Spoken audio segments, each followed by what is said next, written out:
Joe, let's talk protection. Just going back and looking at that game, where did the protection breakdowns? Well, like I said after the game, I mean, there may be a couple spots, but they also came after us, and they had good things going and got us a couple times. So there's a lot to do with that. How do you take the news of the Emmanuel trade and change the wheel trying to do that? Well, listen, I mean, we're going to do what we do, and obviously it'll change a little bit for us and maybe how teams attack us. But other than that, we're going to do what we do. Listen, I mean, Emmanuel is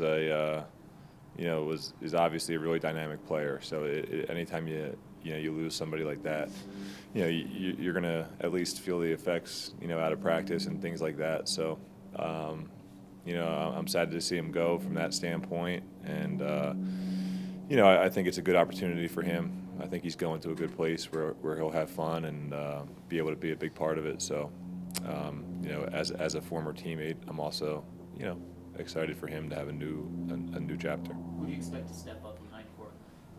Well, it's really going to have to be a group effort. I mean, it's going to have to be running backs, tight ends, receivers. So I don't think you can point to one guy quite yet.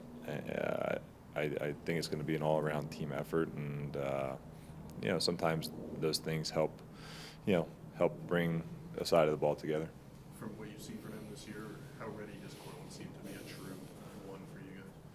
Well, guys, I mean, it's not about just being a one. You either are or you aren't, based on how talented you are and what kind of things you can do on the field, how much of a gamer you are, and Cortland's obviously that guy. I mean, so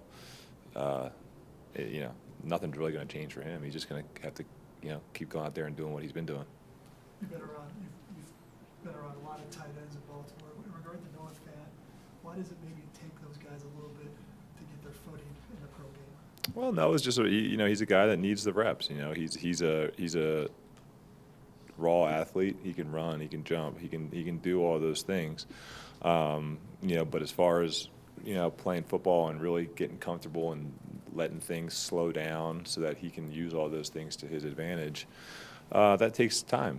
And you have to work with him and help him along the way and allow him to make those adjustments, because once he is able to slow it down, that's when those things that's when his speed and all those other things that he has naturally given to him will start to show up a little bit more. What's his confidence level like, and how difficult is that as a young player to have struggles, yet know you have to maintain your confidence? Yeah, no, it's definitely. Listen, it's one of the constant things that goes on throughout the NFL season for anybody, not just a young player. Listen, he was sitting down right there. His spirits are high. He looks good. So it's just about taking how he's feeling now and going and having a couple good practices, and then taking that to the field.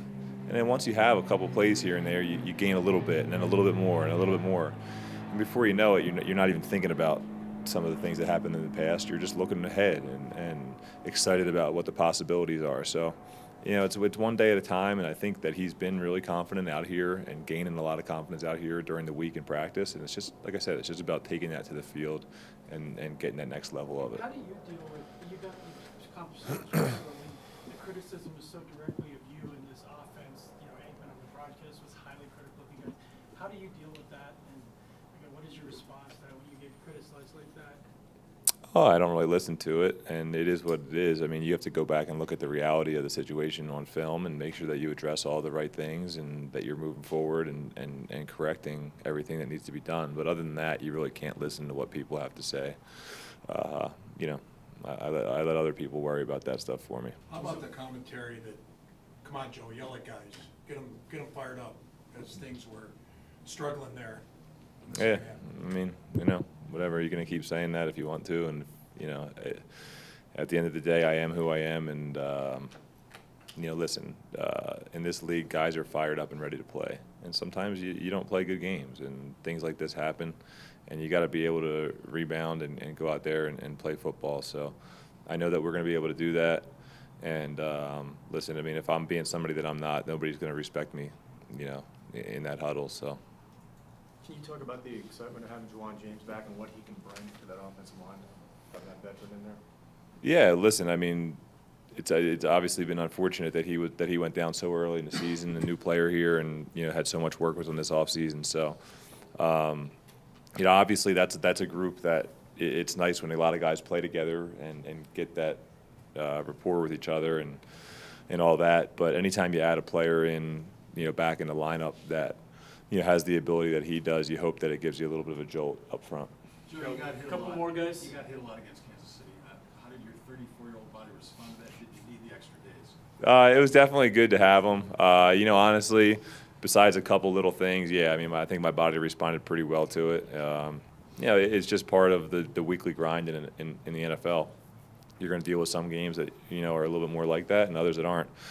But yes, listen, anytime you're playing a Thursday night game, you're already not quite what you should be. And then, to get hit a little bit, it is what it is. But yeah, I feel good and ready to go for this week.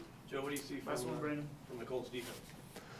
Well, they're a really hard-playing group, and those are the good defenses. They're the good defenses are the defense that take the scheme and they do it well. They play within it and they play really hard and a lot of energy. And you can see that, man. They're relentless.